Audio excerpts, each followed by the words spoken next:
ఒకవేళ సడన్‌గా మీకేమన్నా మంచి జాబ్ వచ్చిందనుకోండి, వదిలేసి ఎళ్ళిపోతారా?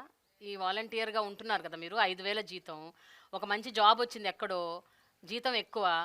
వదిలేస్తారా? ఉండిపోతారా? నేను విజయవాడ ఈస్ట్ నుంచి వచ్చాను మేడం. 03 గుణదల సచివాలయం నుంచి వచ్చాను. నా పేరు కోనాల అనూష మేడం. యాక్చువల్గా నేను బీకామ్ కంప్యూటర్స్ చదివాను మేడం. కానీ నేను 10th బేసిక్ తోటి వాలంటీర్ దానికి అప్లై చేసుకున్నాను. నేను దీనికంటే ముందు ఒక 2 వీలర్లో జాబ్ చేసేదాన్ని మేడం. టెలికాలర్గా జాయిన్ అయ్యాను. అందులో ఒక స్టేజ్ నుంచి నెక్స్ట్ స్టేజ్కి మేనేజర్ లెవెల్ వరకు వెళ్ళాను మేడం. నేను 30,000 శాలరీ గెయిన్ చేసేదాన్ని. అయితే నేను వాలంటీర్ వ్యవస్థ స్టార్ట్ అయినప్పుడు 2019 నవంబర్లో నేను జాయిన్ అయ్యాను. జాయిన్ అయిన నాటి నుంచి నేటి వరకు నేను ఇందులో ఎలా సాటిస్ఫై అయ్యానంటే, ప్రజలకి ప్రతీదీ ఇంటికి తీసుకెళ్ళి వాళ్ళకి అందించడం ద్వారా, మరీ ముఖ్యంగా ఏంటంటే నా క్లస్టర్లో బాగా సాటిస్ఫై అయిన విషయం ఒకటి షేర్ చేసుకుంటాను మేడం. ఈ మధ్యకాలం అంటే చేయూత పథకం ఉంది కదా మేడం, ఒక బెనిఫిషియరీకి చేయూత పథకం 4 years నుంచి ఎలిజిబుల్ లిస్ట్లో పేరు వస్తుంది మేడం. కానీ ఆవిడకి అమౌంట్ చేతికి అందట్లేదు. సచివాలయం సిబ్బంది కూడా మేడం వాళ్ళు అన్నీ చెక్ చేస్తున్నారు, కానీ ఎందువల్ల ఆవిడకి ఆ అమౌంట్ తీసుకోలేకపోతుంది అనేది చెప్పలేకపోయారు మేడం.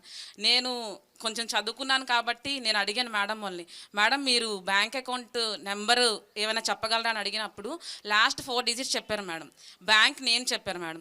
నేను అది తీసుకుని ఆ బెనిఫిషియరీని తీసుకుని ఆధార్ కార్డు తీసుకుని బ్యాంక్ వెళ్ళాను మేడం.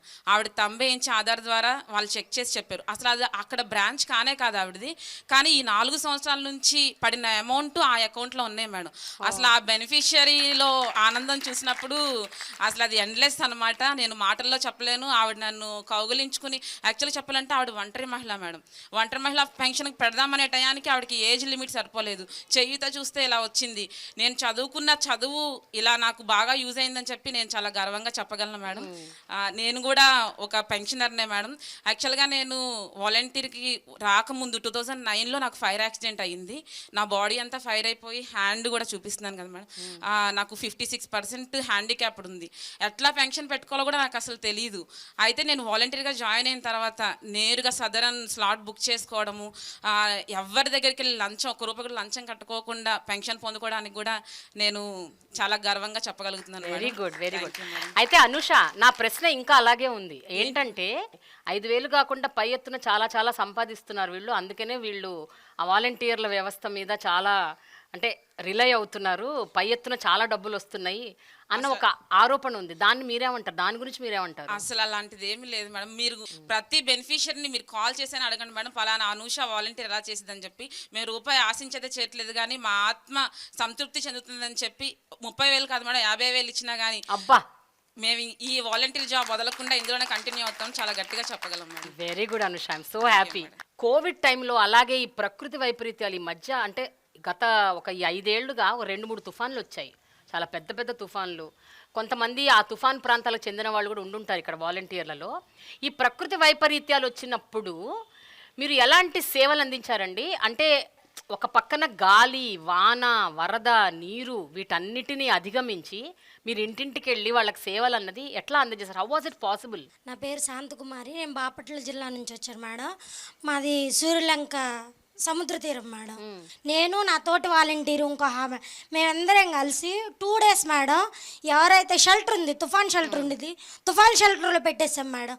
తుఫాన్ దాటికి ఈ ప్రజలందరినీ తుఫాన్ షెల్టర్లో పెట్టేసి వాళ్ళకి నిత్యావసరాలు మా ఎమ్మెల్యే గారి సహకారంతో, కోన రఘుపతి గారి సహకారంతో వాళ్ళకి మంచి సేవ చేయడం. అదేవిధంగా సీఎం జగన్ గారు ఏం చెప్పారంటే 72 గంటలు ఏ ప్రాబ్లం అయినా సాల్వ్ అవ్వాలి.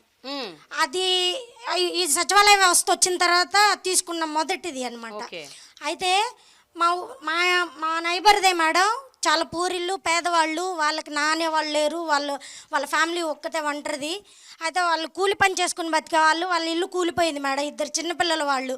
ఆ టైంలో నైట్ టైంలో కూడా వచ్చేవాళ్ళు ఎవరు లేరు మేడం, ఉన్నది నేను. నా దగ్గరకు వచ్చారు మేడం, ఇట్లా మా పరిస్థితి ఇలా ఉంది అన్నప్పుడు వాళ్ళకి చెప్పాను, మీకేమి ఇబ్బంది లేదు, మీది పడిపోయిన దానికి మన జగనన్న తోడుగా ఉన్నాడు. అదేవిధంగా మన స్థానిక ఎమ్మెల్యే గారు మనకు అందుబాటులో ఉన్నారు. జగనన్న ఇచ్చిన కార్యక్రమంతో ఏదైతే తుఫాన్ వచ్చిందో దానికి వెంటనే చర్యలు తీసుకోమని చెప్పి ఆదేశాలు ఇచ్చారు. మీకు నష్టపరిహారం వెంటనే అందిద్ది. తర్వాత వితిన్ ఒక వారం రోజుల్లో ఆ అమ్మాయి నా దగ్గరకు వచ్చింది, అక్క నువ్వు సాయం చేసావు, నువ్వు సాయం చేసావు కాబట్టి నా అకౌంట్లో డబ్బులు పడినాయి అక్క. ఇంత తొందరగా రెస్పాండ్ అయ్యే సీఎం గారిని అయితే మేడం నాకు 33 సంవత్సరాలు మేడం. ఇప్పటికి నేను 2 times ఓటేసా మేడం. ఇంతవరకు ఒకప్పుడు రాజన్నను చూశాను మేడం, పేదల పాలిటి పెన్నిది రాజన్నను చూశాను. అంతకంటే అధికమైన విధంగా పేదల పాలిటి పెన్నిది మా జగనన్నను చూస్తున్నాను మేడం. అందుకు నేను చాలా గర్వపడుతున్నాను మేడం.